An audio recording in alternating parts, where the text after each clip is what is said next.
Is Crypto.com the next one to go? After the massive FTX fallout last week, exchanges have been scrambling. People have been withdrawing their funds. Bank runs have been happening all over the place, making everyone ask the question, if FTX doesn't have enough liquidity for their users, who else doesn't? Who else has been engaging in shifty, shady, using customer funds in leverage and other degenerate methods? Is my stuff going to be available? Is it there? Can I actually withdraw it? And then we have something like BlockFi stopping its withdrawals too, and then Crypto.com having some very interesting things going on. We're going to dive into that in this video. Be sure to hit that subscribe button. Let's start. We're on CNBC here, and here's what the headline says. Crypto.com CEO downplays FTX contagion fears, says he'll prove naysayers wrong as withdrawals rise. And withdrawals have been rising across the board at every single exchange. So let's scroll down a bit. Crypto.com CEO Chris Marszalek, if that's how you say his name, said his firm has a tremendously strong balance sheet and wasn't engaged in the kinds of practices that caused FTX's collapse. Yeah, heard that before. You know what I'm saying? So is he telling the truth or not? Right now, I believe trust in what people say in the crypto exchange world right now is at an all-time low. I know it is for me. How about you? We never engage as a company in any irresponsible lending practices. We never took any third-party risks, Marszalek said in an Ask Me Anything on YouTube. This happened about a day ago.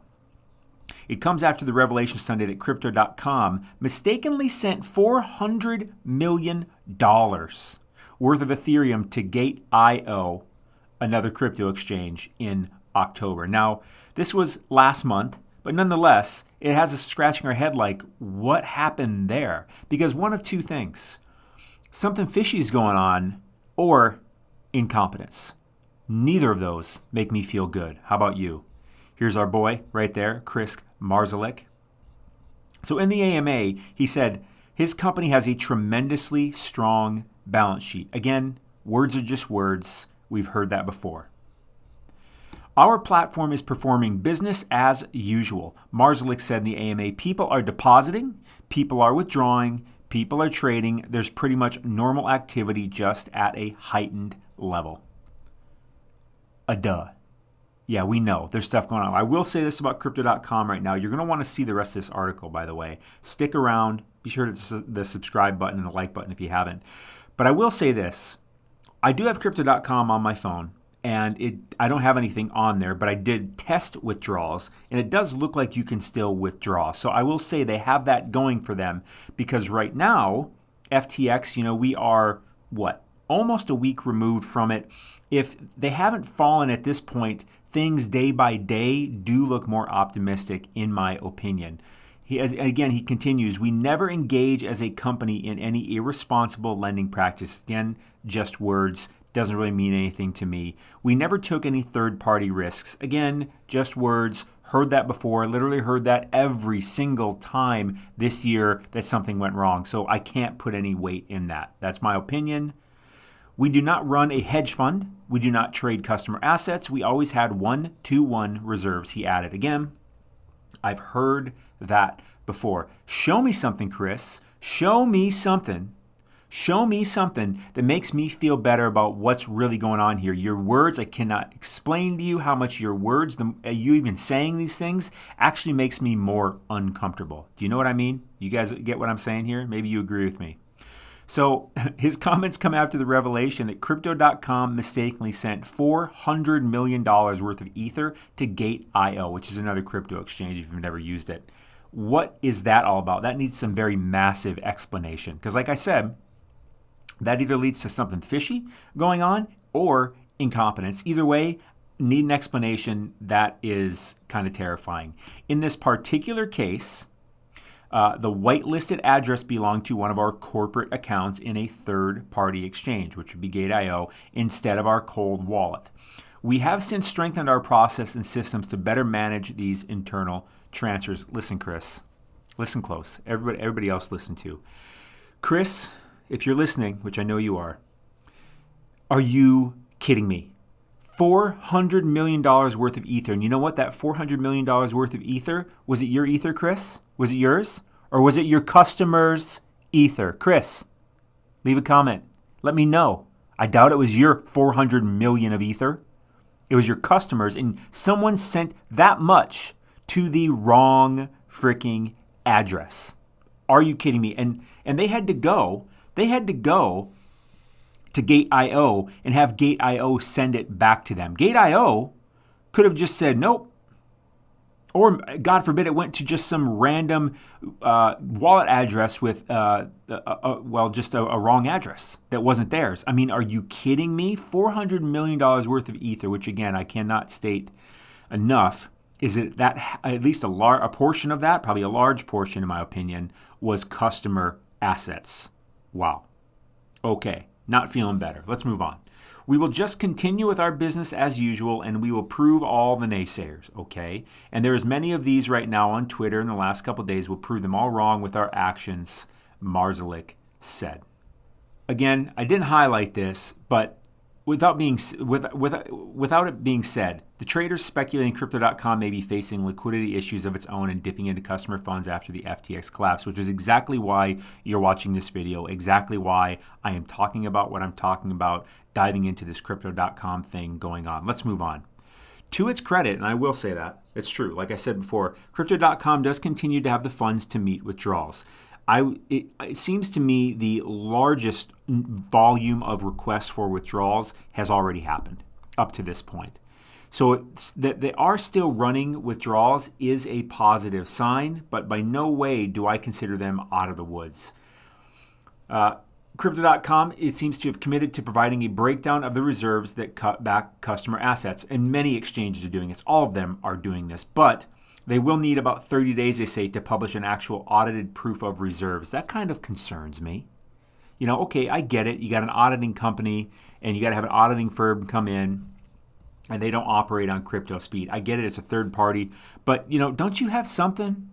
Don't you have something you can show me right now that shows what you have, and then after the audit we'll confirm it or not? Can't you show me something right now that's for real? I understand if you show it to me, maybe I don't believe you, but, you know, at least put it out there. I haven't been able to find anything yet. I could be wrong. I can't find everything. And the auditing firm coming in to confirm it would be nice, but I want to see something, guys. I want to see something. There has been some stuff put out there. We'll get into that in a second about where their assets are lying in what coins.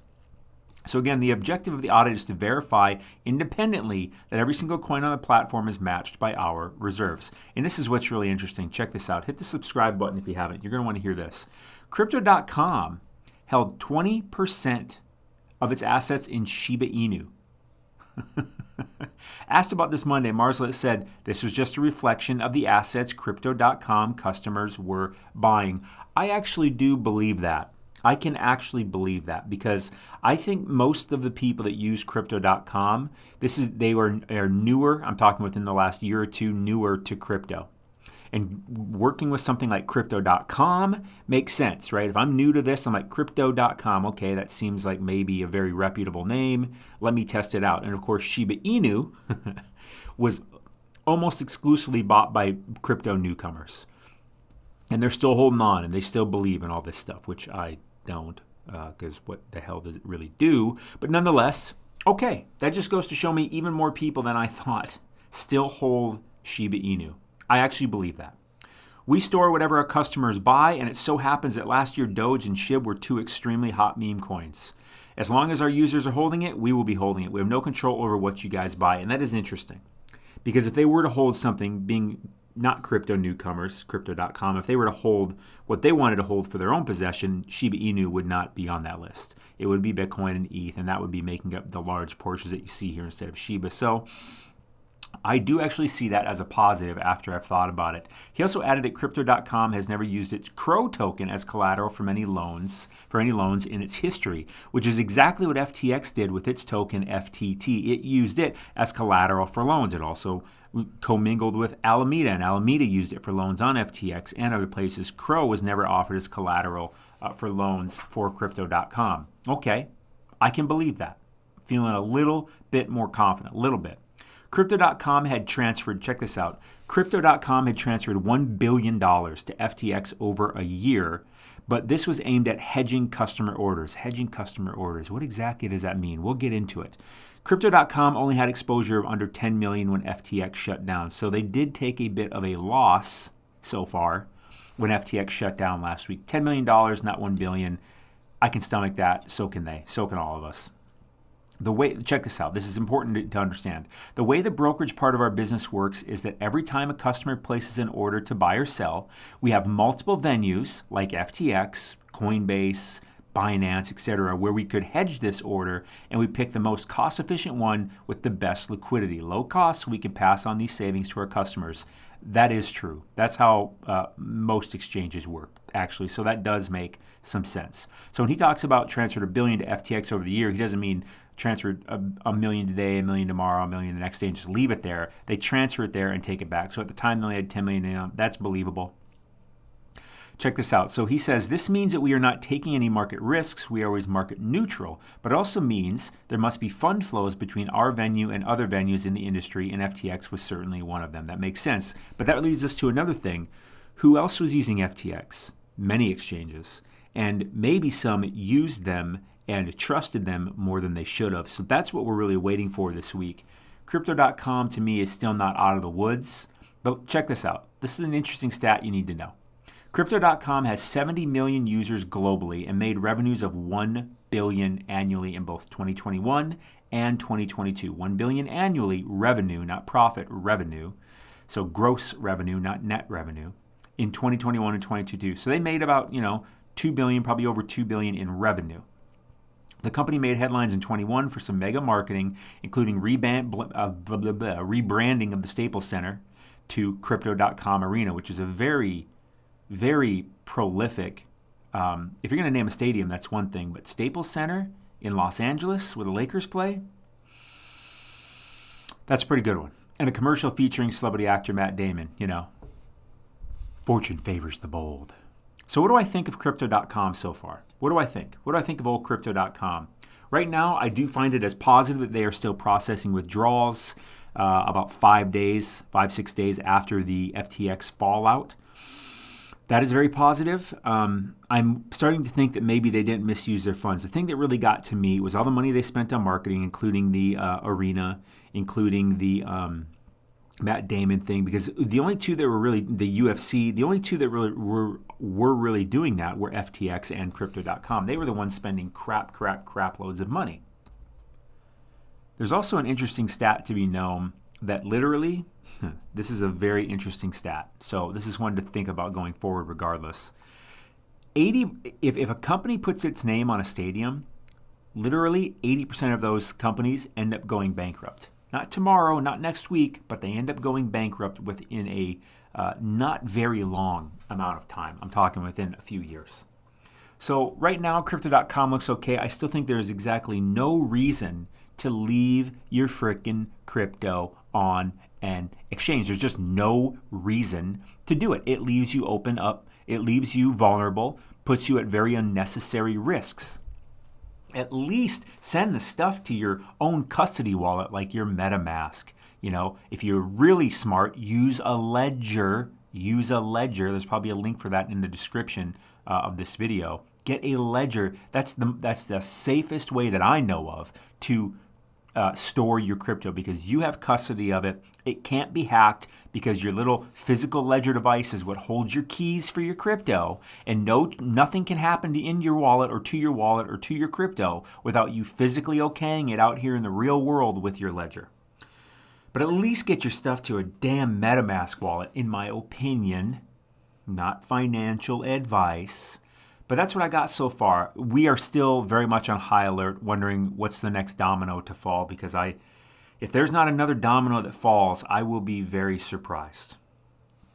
Other than that, hit that subscribe button. We got more coming for you. We're going to be doing a piece on Solana here soon with what Solana's future look like. Hit the like button, hit the sub. Thank you for watching.